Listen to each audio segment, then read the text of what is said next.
सस्ता इंटरनेट देने और OTT पर फ्री में IPL दिखाने के बाद अब मुकेश अंबानी लोगों को सस्ते में लोन भी प्रोवाइड कराएंगे।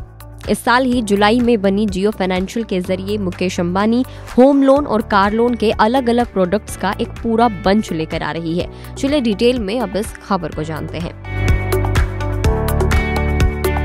देश के सबसे अमीर बिजनेसमैन मुकेश अंबानी की नई नवेली कंपनी जियो फाइनेंशियल सर्विसेज जल्द ही होम लोन और कार लोन जैसे सिक्योर्ड लोन सेगमेंट में एंट्री करने जा रही है। कंपनी पर्सनल लोन और कंज्यूमर ड्यूरेबल प्रोडक्ट्स के लिए लोन की पेशकश पहले ही कर चुकी है। फर्म ने अपने हाफ ईयरली यानी कि 6 महीने के रिजल्ट्स के प्रेजेंटेशन में बताया कि भारत में 300 स्टोर्स में कंज्यूमर ड्यूरेबल लोन के अलावा मुंबई में नौकरी पेशा और गैर नौकरी पेशा लोगों के लिए पर्सनल लोन लॉन्च किया है। ये सर्विसेज माई जियो ऐप पर अवेलेबल है।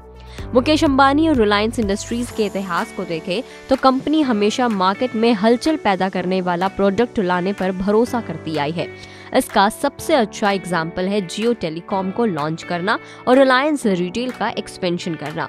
अब उम्मीद की जा रही है कि कंपनी जियो फाइनेंशियल सर्विसेज के लोन प्रोडक्ट्स को भी इस तरह से डिजाइन करेगी जो देश में हर तबके की जरूरत को पूरा कर सके।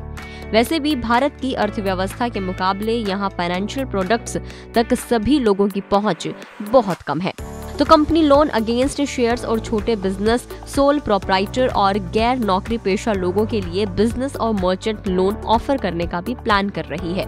टेलीकॉम सेक्टर और रिटेल सेक्टर में अपना दबदबा कायम करने के बाद मुकेश अंबानी अब फाइनेंशियल सेक्टर में अपनी धाक जमाना चाहते हैं। जियो फाइनेंशियल खुद को एक फुल सर्विस फाइनेंशियल कंपनी बनाना चाहती है।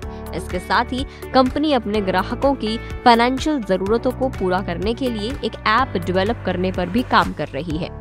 जियो फाइनेंशियल सर्विसेज ने अपने इंश्योरेंस ब्रोकिंग बिजनेस के लिए देश की 24 बीमा कंपनियों के साथ पार्टनरशिप की है। वहीं इसकी पेमेंट्स बैंक डिवीजन ने अपने डिजिटल सेविंग्स अकाउंट और बिल पेमेंट प्रोडक्ट्स को दोबारा लॉन्च किया है। साथ ही कंपनी की योजना अब डेबिट कार्ड लॉन्च करने की भी है।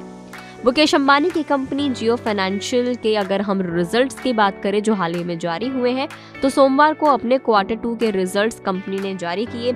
इस बार कंपनी का मुनाफा QOQ यानी कि पिछले तिमाही के आधार पर 101% बढ़कर 668 करोड़ रुपए रहा। रिलायंस इंडस्ट्रीज की सब्सिडरी जियो फाइनेंशियल सर्विसेज ने दूसरे क्वार्टर के नतीजे घोषित करते हुए बताया कि पिछले साल के मुकाबले कंपनी के मुनाफे में 2 गुना इजाफा दर्ज किया है। रिलायंस इंडस्ट्रीज से अलग होकर पिछले कंपनी बनने से पहले बीते फाइनेंशियल ईयर की दूसरी तिमाही में कंपनी का consolidated profit after tax 371 crore रुपए था, जो कि इस बार 668 करोड़ रुपए के स्तर पर पहुंच गया और इस तरीके से कंपनी ने 101% का जो मुनाफा है वो दर्ज किया है। अब कंपनी बहुत जल्द लोन सेगमेंट में और इंश्योरेंस सेगमेंट में भी एंट्री कर रही है। अब देखना होगा कि क्या कुछ खास प्रोडक्ट्स कंपनी लेकर आने वाली है, किस तरीके से इस पूरे बंच को डिजाइन किया जाएगा।